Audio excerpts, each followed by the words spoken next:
Hello friends, this is Dr. Amarjeet Kaur, Professor of Accounting and Business Communication at the Department of Management, Gurugram University, Gurugram. It's my privilege to be with you here to discuss about cross-cultural communication. I'm going to talk about what is corporate culture when it comes to cross-cultural communication, what is the importance of cross-cultural communication, and what are the elements which affects cross-cultural communication. So let's understand first the cross-cultural communication in corporate. So every organization has a culture, right? And within that culture, we may have different set of cultures which we call subculture or co-cultures. Okay, so let's take an example. Let's take X company, and company has production department, marketing department, sales department, accounting department. If an employee interacts with production department as well as with the accounting department or marketing department, his experience is not going to be the same in the interaction. Why? Because that department has its own culture, which is certainly affected by the vision and the mission of the department, by the leadership style, by the team culture there. So because culture is the outcome of the beliefs that particular department carries. It comes from the beliefs, from the value system that particular department carries. There could be a department which believes in delivering on time. Another department doesn't do that, right? So in the same company, different departments like production, accounting, marketing, sales, any other, billing, etc., may have different culture. So I am referring to subculture or co-culture in the same company, right? So when all the stakeholders in a business are aware of this thing, that there are potential differences or similarities due to cross-culture issues, they are likely to pay more attention to it. So in a corporate, it is important that stakeholders understand this thing and they appreciate the potential differences as well as the similarities. Okay, so it becomes imperative to understand cross-cultural communication in this era of multinational corporate. When we have multinational corporate working culture around the world, then it becomes rather more important that we pay attention to the potential differences the workforce will have, even within the same department or vertical and across verticals or across departments, right? So when we have shared understanding about the communication, and when we assign different meaning to these elements, we experience communication challenges. So this actually leads to a situation where we are required to assign more importance to cross-cultural communication, right? So what does it mean? It means that that when in a company, somebody is working, if he or she understand that where is the communication coming from? Is it coming from a person who is different culturally in any ways, either by age, nature of work, race, religion, nationality, anything for that matter? So then that we need to understand how he or she will be assigning meaning to different elements, and if we are not able to do that, we will face communication challenges. Our communication will be ineffective, right? So that is the importance that we have. We need to assign, in fact, to the cross-cultural communication. So further in this direction, about importance of cross-cultural communication, it is expected to decrease these conflicts to encourage harmony amongst the employees, and the objective of cross-culture is to transfer the correct message followed by accurate response. So when two people in a company or in even at any workplace or in a society in general, they are communicating, the message will be transmitted effectively and in a correct manner if we know that we are communicating with someone who comes from a different culture, be it different age, gender, be it different nationality, be it different working style, right? So it is going, if that understanding is there, this is going to decrease the conflict and encourage the harmony, right? So ultimate purpose is there should be good harmony at any workplace, in any society, and that is possible if we appreciate the differences, if we respect the differences we have. Now, the cross-cultural communication can foster trust and facilitate collaboration, and the emphasis of cross-cultural communication is on providing the appropriate response rather than appropriate message. So, it means what? So, it says that it fosters trust and it helps in facilitating collaboration. For any work, teams need to collaborate with each other. No company can think of producing any unit. They cannot decide what number should be produced for a car or a television or whatever they are producing.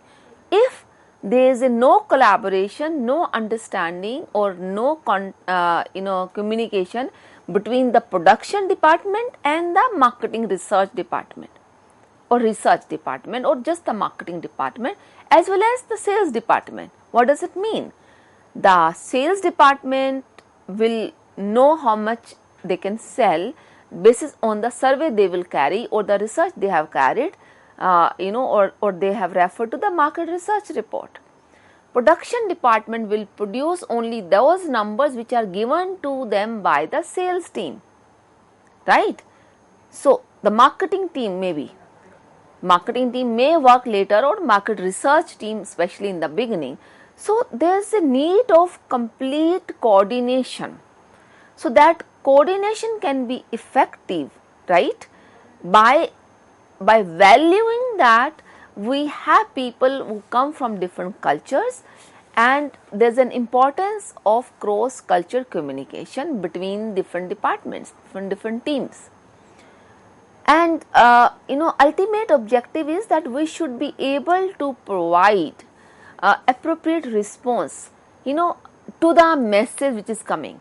Appropriate message is different thing, response is different thing, right? So, appropriate response can come only if the receiver was able to comprehend the message correctly, isn't it? So, we can avoid many conflicts, many problems if the response was appropriate from a person from a different cultural background.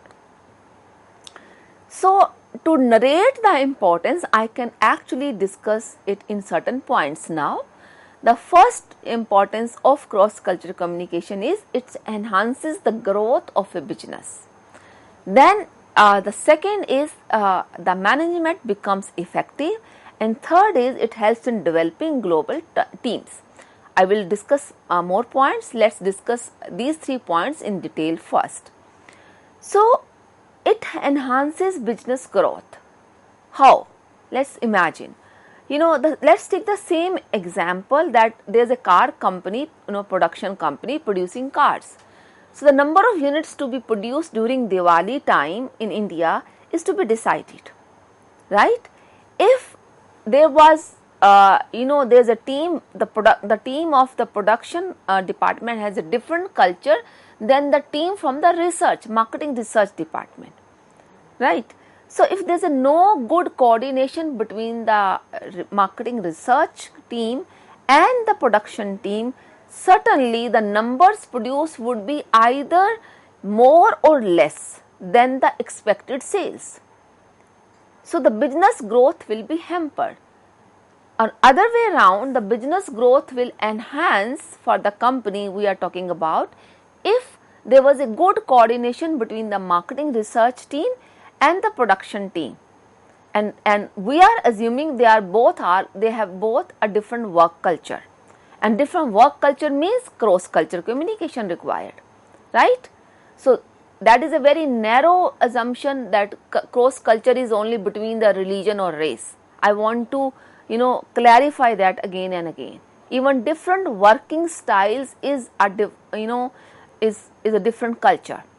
So the cross-culture communication happening between research and marketing research department and the production department will enhance the growth for a company if the numbers forecasted were communicated effectively.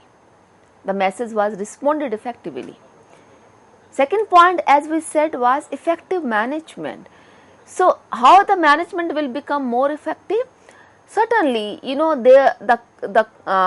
people from different departments at any workplace, they are respecting the differences of the culture within different verticals or department, and they are actually communicating without prejudices, but having the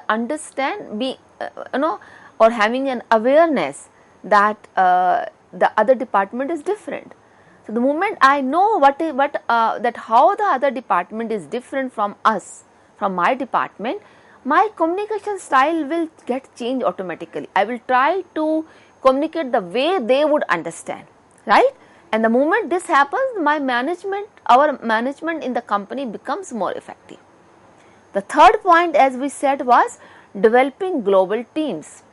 So global teams means the teams are working globally and respecting each other's culture. So if that kind of message is there, that there's an importance of there's a need for communication across the teams which are working from different parts of the globe, naturally the cross culture communication becomes more important, and it helps developing global teams, because people are aware about the need for the cross culture communication. They use humor, they get prepared, they come prepared, those 5 elements, right? So those 5 elements which are required for cross culture communication, if they are paid attention to, then certainly it helps in developing global teams. The fourth point is under the importance team harmony and trust. Number 5 is effective communication, and number 6 is it facilitates collaboration. So let's discuss them now. Number 4, as I said, is team harmony and trust. How the harmony and trust will develop by understanding cross culture communication? Certainly that everybody knows that fine, somebody is different from a different in his working style, in his age, somebody is different in in his nationality, is fine, and whatever is he or she is saying, he or she doesn't mean that way which I am perceiving in my culture, right? The moment we start thinking in that way, certainly there would be harmony in the organization. There would be more trust between each other, or between the department or people within the same department, right? And it leads to effective communication. So cross culture communication actually results in overall effective communication, because ultimately we are communicating, right, with either this is cross culture or the same culture, right? So the communication becomes more effective if we know that we are communicating culturally crossed teams, or with the culturally closed people. And lastly, it facilitates collaboration. People start working with each other, collaborating with each other, leaving aside the cultural differences, be it age, be it working style, be it race or nation, etc., etc. So these are the importance of the cross culture communication. Now I will talk about what are the factors which affect cross culture communication. There are 3 important things. Number 1, the interpretation of time. Number 2 is interpretation of space, and number 3 is interpretation of the zone. So interpretation of time. First of all, to understand the cross-culture communication, it becomes imperative to understand the time, and the importance to time is different or perceived to be different in different culture, and the time zone varies from one culture, one set of people to another set of people, as well as one person or one team from one culture background perceives the importance of time differently, right?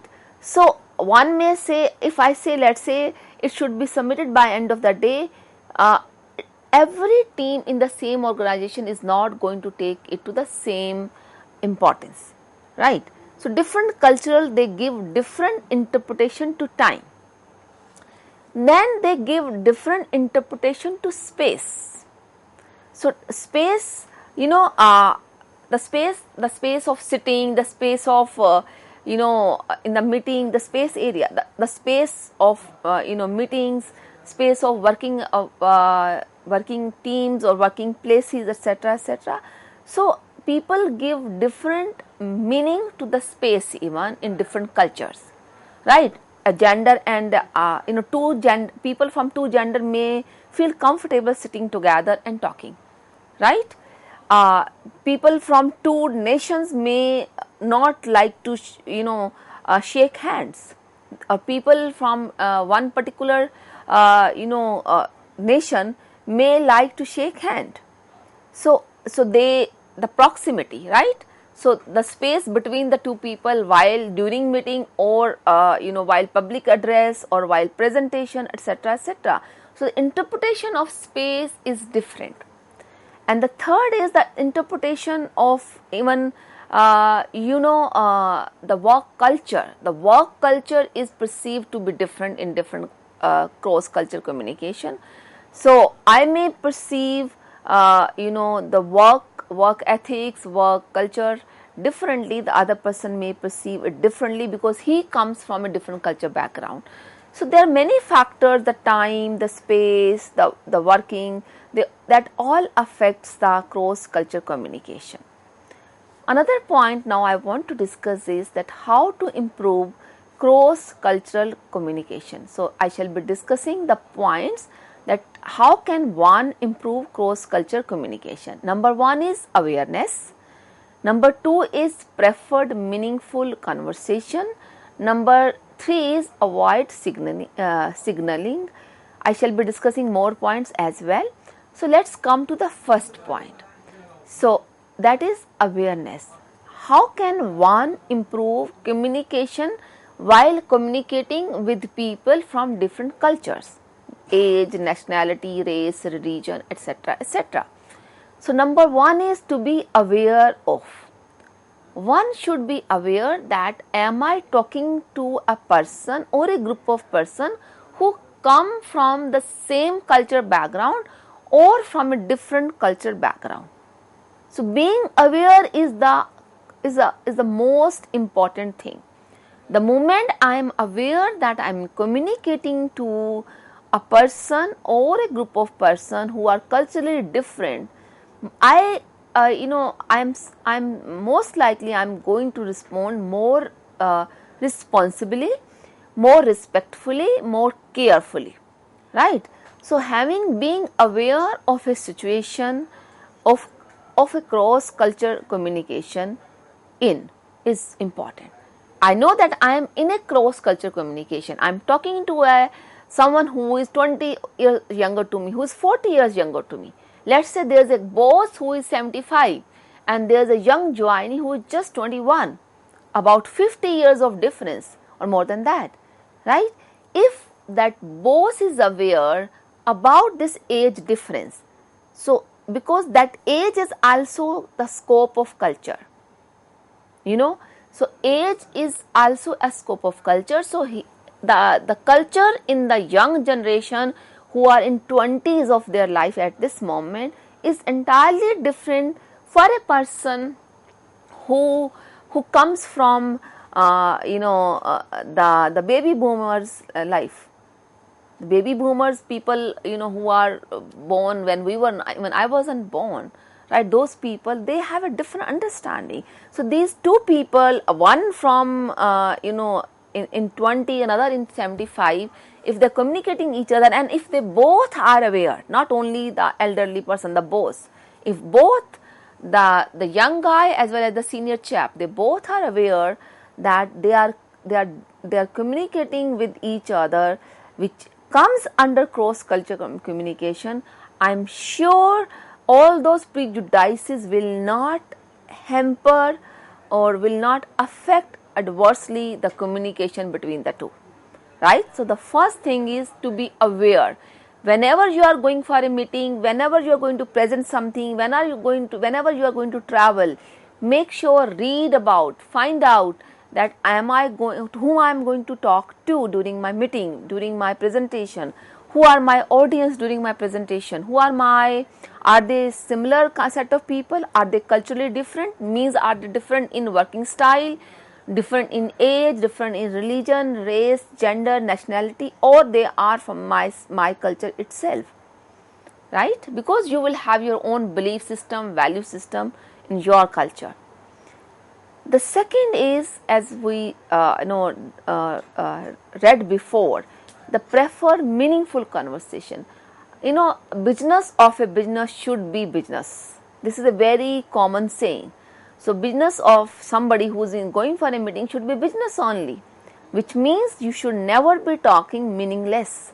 Never indulge into meaningless conversation. If that is the attitude you have, or that is the approach you have for any meeting, during any meeting, for any business conversation or any personal conversation, believe me or not, this is going to save you. In any cross-cultural communication, this will become your strength.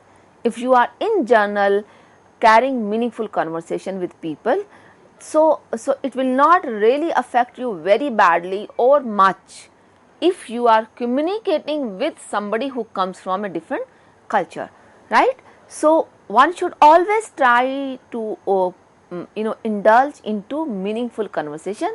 That's the second tip, that how one can improve cross-cultural communication. The third is avoid signaling. So now we keep on giving signals to the person or signals to the people around, that I am superior, how you are different. Those signals, those facial gestures showing that I am different, I am superior, that mindset, ethnocentric mindset that which believes that my culture is better than the other, and that comes in the signals during the communication, be it your hands, eyes, face, or your words. It could be expressed in either of these things I am mentioning and can prove very fatal. So try to ensure that you do not give such signals during your cross-cultural communication or during your communication with the people from different culture. Then point number 4 is ask questions.